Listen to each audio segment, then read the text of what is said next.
2 Void Rays. That Ghost has killed 2 Void Rays by himself. Amazing. Those Ghosts are way strong now. And look at that, a snipe. You guys can hear that snipe going on the Zealots. That is an ability. Sniping, continuing to snipe, picking off 2 Zealots. I know that was, you know, not the most important unit, but it was pretty cool to hear the snipe. Yeah, this is just showing the micro of the little one. He has been microing these individual units a lot. And there's that hero ghost that it killed 2 Void Rays by himself, just getting taken out there. And that was funny, though, because that ghost had been at that watchtower. I can't even tell you how long it's been so long. And with all these Marines, so I think it's a brilliant move by the little one to switch it back up to the Marines. He's basically counteracting and playing by ear, I guess you could say, Liquid Nazgul's build, because Liquid Nazgul doesn't have... Oh, he's losing his mineral, his high-yield mineral expansion just now. Just gotta keep that. But there are no Colossus to deal with these Marines, so back down to Tier 1. But hey, man, whatever works.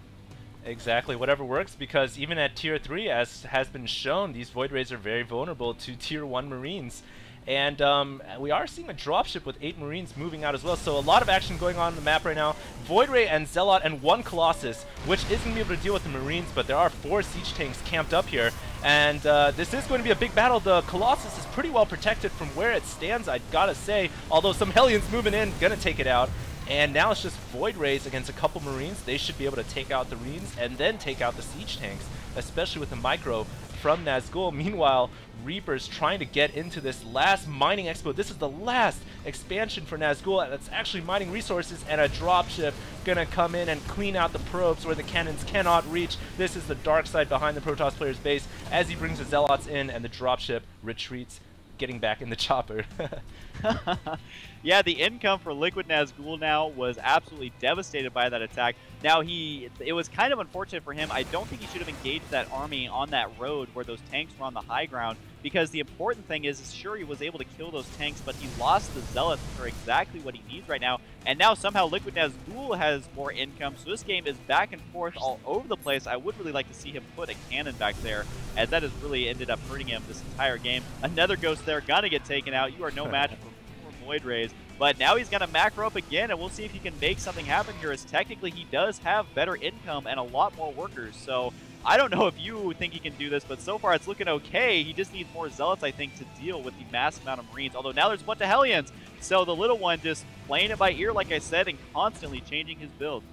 Yeah, totally. And actually, you might not notice this, but down in the bottom left, there is an expansion that has been muled up, and I've actually been watching it. Look at those SCVs in transit getting taken out, but Little One has been getting some income from this mule, but now it has been raided, so now our Terran player in a lot of trouble. He's even going to lose the command center. He did get a little bit of mining going on there from the meals, actually a lot of mining, but now looking at the income tab, only 200 minerals compared to 800 for the Protoss player, so Nazgul looking a bit strong now, and a nuke! Another nuke going down, as Hellions no doubt were dropped behind the mineral line, and there aren't any probes to take out, but a lot of cannons are going to go down. Meanwhile, the Hellions chasing the transiting probes, and I think they might have taken out all of the probes there. Meanwhile, the nuke lands, boom! 4 or 5 cannons going down. So much action going on the map right now. He is using nukes so brilliantly, because I honestly... Oh, he's going to try and nuke his army! God. Forces it back again. A defensive nuke there, allowing his army to clean up that expansion. And wow, this is just such brilliant use of nukes, because I honestly think he was at a disadvantage there for a little while, especially if he tried to engage those cannons with the Marines. Would have lost a lot of his army, and the Hellions also are very weak against cannons as well. He says, screw it, man, I'm going to use nukes, but this could be a very decisive battle up here on the high ground, as the little one is forced into engage this, whether he wants to or not. The Colossus is going to be eating up all these Marines, and the only thing that's going to survive is nothing. I thought that dropship was going to get out of there, but it does look like Liquid Nazgul holding on into this game, even though, like you said, he is mined out. He just secured, though, the high yield expansion. If you look at the income, 90, or it was at 90, now around 70 for Liquid Nazgul, and the little one also securing his own high yield with a bunch of mules here, going to be getting his up to 1,300 minerals. But then here comes the Void Ray. He's going to try and lock this down, but too many Marines and Viking. Again, the little one responding so smart. I think he's a brilliant player in this game. Yeah, I really like how TheLittleOne has kind of switched up his tech units all game long. And look at this, both players so desperate for resources now because the units they have out on the field, and I actually paused right there, the units have out on the field are all they've got as of right now because the only base they've got mining is the gold. And it kind of shows how desperate they are because both players' expansions, the only mining ones at least, are right next to each other. They're only about a couple feet away. But hey, whatever works, you need minerals, and you need minerals. And so, as I got to say right now, whatever forces they've got to make the most use out of it. And so, every battle they're gonna have to micro as best they can.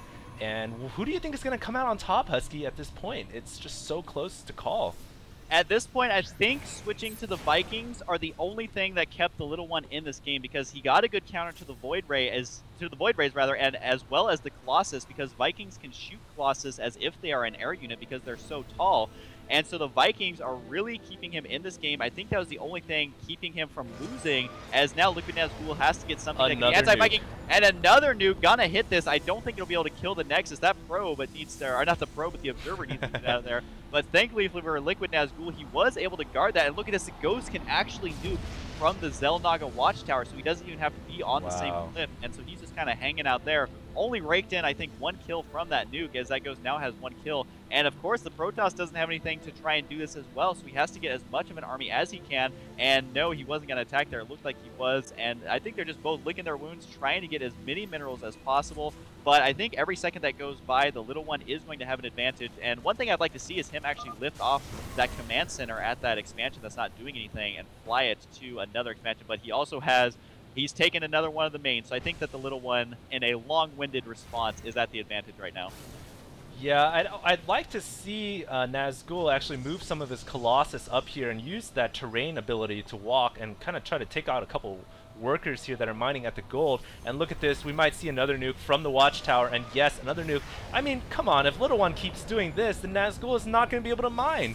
And every single time he does this, I think it's cost effective because he's not getting any income, especially considering he only has 1 base. And look at this, Nazgul, once again, kind of going on tilt, just says, I'm just going to walk in and counterattack. But I don't think he realizes how many siege tanks there are, doing a lot of damage to these Stalkers. All the Stalkers going down to Colossus. Come on, get in there and try to get some SCVs. You got to kill some SCVs right now because you have just been harassed by nukes, sir, and that is really harsh. Yeah, I do like how the TheLittleOne actually sent in Marines at the high yield of his opponent. And look at this, finally going to kill that Ghost who's been nuking him all day long, it feels like. But the Vikings are going to kill, I think, this last Colossus as well. And I don't know if Liquid Nazgul has enough income to continue producing any sort of army. I think if we just look at his units, yeah, all he has is 2 Zealots, 1 Colossus, and 4 Stalkers. So it's going to take the micro of Jaedong and Flash combined to try and make anything happen here, as this game is slowly and, well, I guess quickly at this point, getting out of control for Liquid Nazgul. There goes the Nexus. The siege tank is just taking it down. So Liquid Nazgul, I think that this is going to be his last ditch effort here to try and win here. But I think that just the tech switch of the TheLittleOne was too good. It took him by surprise. And right now, this shows the power of a Terran player using meals to mine minerals, even though he didn't have that many SCVs. And so at the income tab, he is at 1,500 minerals income, 2,000, and our blue Protoss player was at 0. And so this might be it as he sends in his remaining forces to do what he can. A blink right there. But unfortunately, 3 Stalkers not good enough. A GG comes from Nazgul. TheLittleOne takes 2 games in a row. And Husky, any closing words to that? I just want to say this has definitely been one of the better games I've seen. So many nukes in this game. I got to hand it to the TheLittleOne because I want to remind you guys, he is playing as random, and he was playing brilliantly in both of his games. Really good game sense from this guy, and he is also the only player in this tournament to play random. So he is going on to the finals as random, so that is great for him. I got to give him mad props. I am definitely the TheLittleOne's biggest fan. Definitely. All right, well, we'll be closing out right there. Make sure to check out Huskystarcraft's channel. It'll be in the more info section. And the finals between between the TheLittleOne and I forgot who the other player was who won, are going to be on Husky's channel, so definitely check that out.